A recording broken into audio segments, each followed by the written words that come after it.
Hello बच्चों, good morning. कैसे हैं आप लोग? बच्चों, आज हम स्टार्ट कर रहे हैं स्टैट्स का सेशन, जिससे आप रिवाइज कर पाएंगे स्टैट्स को। और बच्चों, इसमें मैं कोशिश करूंगा कवर करने की ज़्यादा से ज़्यादा कॉन्सेप्ट्स।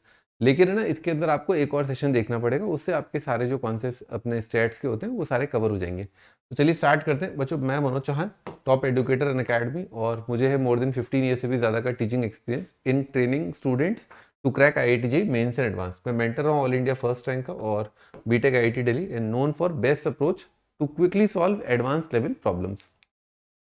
तो बच्चों, अनअकैडमी पर एक कॉम्पीट फीचर आया है, जिसमें आप बैटल कर सकते हैं और जान सकते हैं कि कहाँ आप स्टैंड करते हैं। ओके, आप स्टैंड कहाँ करते हैं। और बहुत सारे लर्नर्स ने एक्सपीरियंस किया है ये। और बच्चों, उनका फीडबैक है कि ये बहुत अच्छा बहुत ही एक्साइटिंग और गेमीफाइड वर्जन है, तो इसीलिए उन्होंने इन्जॉय किया। जो प्रेशर एनवायरनमेंट है जो रियल टेस्ट के अंदर होता है, वो फील करना काफ़ी इंपॉर्टेंट होता है ना, तो you can feel it here.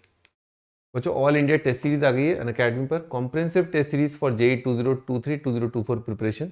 तो 6 नवंबर, 13 नवंबर, 20 नवंबर और 27 नवंबर को आपका ये टेस्ट होगा। ठीक है। और फिजिक्स, केमिस्ट्री और मैथ्स के मॉक टेस्ट और JEE mains preparation test, detail analysis along with solutions आपको मिल जाएगा। बच्चों, साइंस ओलंपियाड के लिए आप ओलंपियाड को 6 बार दे सकते हैं बिफोर एक्चुअल टेस्ट। तो आपको अच्छा फील आ जाएगा कि पेपर कैसे आपको अटेम्प्ट करना है, क्या करना है। तो 5 तारीख, 6 तारीख, 12, 13, 19 और 20 तारीख को आप मॉक टेस्ट दे सकते हो। केमिस्ट्री और फिजिक्स ओलंपियाड का मॉक टेस्ट होगा। ठीक है ना। डिटेल एनालिसिस आपको अलॉन्ग विद सॉल्यूशन मिलेगा।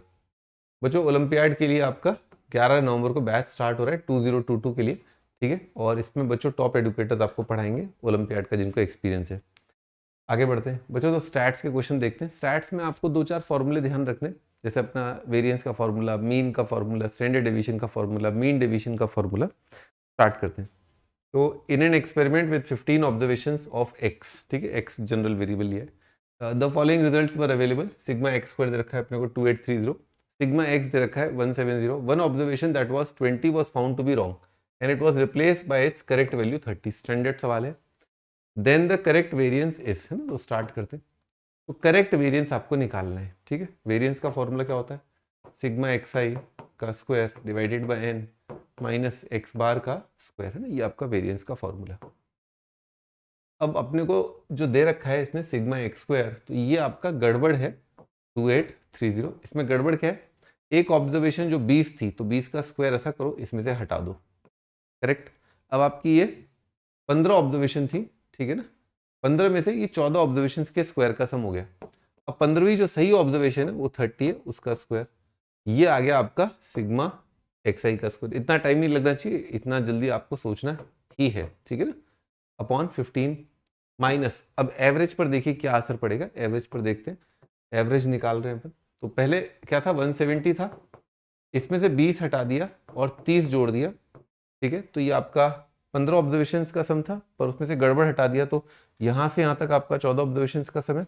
अब अपन इसमें 30 जोड़ दिया तो ये 15 ऑब्जर्वेशन का सम हो गया। इसको 15 से डिवाइड कर दिया तो ये आपका 15 ऑब्जर्वेशन का एवरेज आ गया है। ठीक है। बच्चों, यहाँ पर 180/15 दिख रहा है, 180/15, तो ये 15 6 90, 12 आ रहा है ये। तो बार आपका 12 आ जाएगा। अच्छा, इसको डिवाइड कर लें 15 से। 15 से ये तो डिवाइड हो रहा है, इसको डिवाइड करें तो 2430 आ रहा है। ठीक है। 2430/15 और प्लस 15 6 90 ना, और ये एक्स बार का स्क्वायर, 12 का स्क्वायर कितना आ जाएगा? 144। बच्चों, ये अपना आंसर आ गया। थोड़ा कैलकुलेट करना है इसको ऑफकोर्स। बच्चों, 24 को 15 5 से काट लेते हैं, है ना। तो 5 से काटा तो 5 4 20। ठीक है। और उसके बाद बच रहा है 43, है ना। तो 5 कितना बच रहा था? 43, है ना। 5 8 40। ठीक है। और फिर बच रहा है 30, तो 5 6 और डिवाइड बाई यहाँ पर आ जाएगा 3, तो ये आ जाएगा 162। और वहाँ आ रहा है +60 -144, +60 -144। ठीक है, ऐसा आ रहा है। 60 84 आ रहा है ना, 162 -84। तो 78 बच्चों आता हुआ दिख गया क्या? यानी कि अपना आंसर है बी ऑप्शन, है ना। तो बी ऑप्शन अपना आंसर है। आई होप आपको रिवाइज करने के लिए काफ़ी कुछ मिला होगा। ये एक स्टैंडर्ड सवाल है, IIT में आता है, कैलकुलेशन देख लीजिए। ठीक है। धीरे धीरे स्टार्ट कर रहे हैं, एवरेज सवाल था, आगे और भी डिफिकल्ट अपन करेंगे। The mean and variance of a binomial distribution is this: the probability of two successes जो स्टैंडर्ड सवाल है, मीन होता है आपका बाइनोमियल प्रोबेबिलिटी डिस्ट्रीब्यूशन का एनपी, और आपका वेरिएंस होता है एनपीक्यू, है ना। ये दो फॉर्मूले याद होने चाहिए। साथ ही साथ पी प्लस क्यू यानी कि विनिंग और लूजिंग, उनके प्रोबेबिलिटी का सम कितना आता है, बनाता है। डिसजॉइंट इवेंट होते हैं तो यूनियन यानी कि जीतना या हारना, जीतने की प्रोबेबिलिटी प्लस हारने की प्रोबेबिलिटी वो बनाएगी।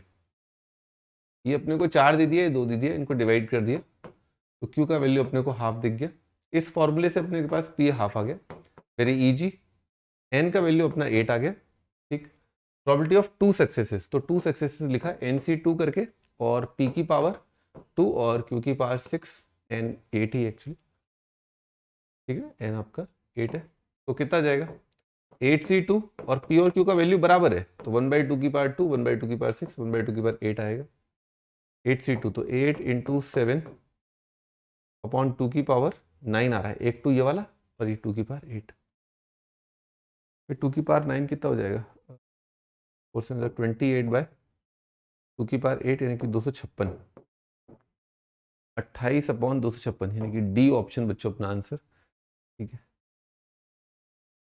Next, in a frequency distribution the mean and median are 21 and 22 respectively, then its mode is approximately. तो बच्चों इसमें आपको याद रखना है कि जो आपका मोड होता है वो 2 टाइम्स और मोड इज अप्रोक्सीमेटली ना, तो एक minute, 2 times median minus 3 times I think, है ना, मैं एक बार भूल रहा हूँ, 3 times median minus 2 times mean, 3 times median, तो जो मोड का फॉर्मूला होता है 3 टाइम्स मीडियन, ठीक है ना, 3 times median minus 2 times mean, है ना। मेरे ख्याल से तो ये होता है बच्चों, ये एम्पिरिकल फॉर्मूला है ना। एम्पिरिकल फॉर्मूला क्या होता है, एम्पिरिकल फॉर्मूला वो फॉर्मूला होता है जो जनरली ऑब्जर्व किया जाए। ये करेक्ट नहीं होता है ना, ये चीज़ सही नहीं होती, और अभी रिसेंटली 10-12 साल से IIT में इसमें सवाल भी नहीं आया, पर ठीक है आप याद जरूर कर लेना, है ना। 3 टाइम्स मीडियन कितना आ जाएगा दिस, माइनस 2 टाइम्स यानी कि 2 × 21, तो आ जाएगा 66 माइनस 42, और ये आ जाएगा आपका 24 आ रहा है। 24 यानी कि ए ऑप्शन आपका करेक्ट है ना, एक बार देख लेते हैं। 24 ही बच्चों आंसर करेक्ट आ रहा है ना, ठीक है। ठीक है, नेक्स्ट आगे बढ़ते हैं। If the mean deviation of the numbers 1, 1 + d, 1 + 2d से लेकर के 1 + 100d from there mean is 255, then d is equal to. बच्चों ध्यान रखना, स्टैंडर्ड डेविएशन अलग होता है, मीन डेविएशन अलग होता है। मीन डेविएशन का फॉर्मूला देख लो, sigma xi minus a, sigma of mod of xi minus a divided by n, है ना। This is the formula for mean deviation. तो मीन निकाल लेते हैं अपन। तो बच्चों ये अरिथमेटिक प्रोग्रेशन है। अरिथमेटिक प्रोग्रेशन में एवरेज आपका फर्स्ट और लास्ट का भी एवरेज निकालो तो आ जाएगा। तो 1 + 50d दिख गया क्या अपने को, ये आपका ए बोल दो, ठीक है ना। इसका और इसका अपॉन 2 कर दिया, ठीक। अच्छा xi बच्चों 1 माइनस दिस कितना आ जाएगा, मॉड ऑफ -50d। बच्चों 1 + d माइनस दिस कितना आ जाएगा, मॉड ऑफ -49d। और बच्चों ऐसे बढ़ता जाएगा, फिर 0 दिख गया होगा आपको, मॉड ऑफ -d, फिर आपका 0 आएगा, फिर आपका मॉड ऑफ d आएगा, डैश डैश डैश, फिर आपका 50d का मॉड आ जाएगा, ऐसा आ जाएगा, डिवाइडेड बाय। तो कितने ऑब्जर्वेशन है यहाँ पर, 101 है मेरे ख्याल से। अच्छा बच्चों मॉड d पॉजिटिव बोला है क्या इसने, then d is equal to, बच्चों हर जगह d पॉजिटिव बोला है तो d पॉजिटिव लेना है अपने को। तो 2 टाइम्स आएगा, d आएगा 1 से लेकर के 50 तक के नेचुरल नंबर्स, 1 से 50 तक के नेचुरल नंबर्स का सम कितना आएगा, n+1/2 आएगा, मल्टीप्लाइड बाय 101, है ना, ये आएगा। अब इसने इसकी वैल्यू दी है बच्चों अपने को 255, है ना, 255। तो 51 × 5 दिखा क्या, ठीक है। अच्छा यहाँ पर अपने को ये 2 और ये 2 तो काट देते हैं अपन, 5 से इसको काट देते हैं तो यहाँ पर 10 बच जाएगा। तो d 10 डिवाइडेड बाय 101, है ना, इज इक्वल टू 1। 101/10 है ना, 101/10 बच्चों ए ऑप्शन अपने को आंसर आता हुआ दिखा, ठीक है। बढ़िया रहा आज का। और बच्चों मिलते हैं अपन नेक्स्ट पे स्टैट्स, और पूरी प्लेलिस्ट ही आप देखो एक बार, है ना। हम पर जो जो टॉपिक्स कर चुके हैं उनके नाम है log, compound angle, quadratic, sequence series, trigonometric equation, solution of triangle, determinant, straight line. ये 4 क्वेश्चन भी अगर आपने डेली आप देखते रहे, ठीक है ना, इस सीरीज को फॉलो करते रहे, हर 2-3 दिन में आपने 1-4 क्वेश्चन का आपने सेट सॉल्व कर लिया, तो आपका वो चैप्टर रिवाइज हो जाएगा। क्योंकि आप अटकोगे तो फिर अपने स्टडी मटेरियल पे जाओगे और फिर उठाओगे तो आपको कैरी करने में इतना सारा सिलेबस आसानी होगी, है ना? ठीक है, बेस्ट विशेस, बाय बाय।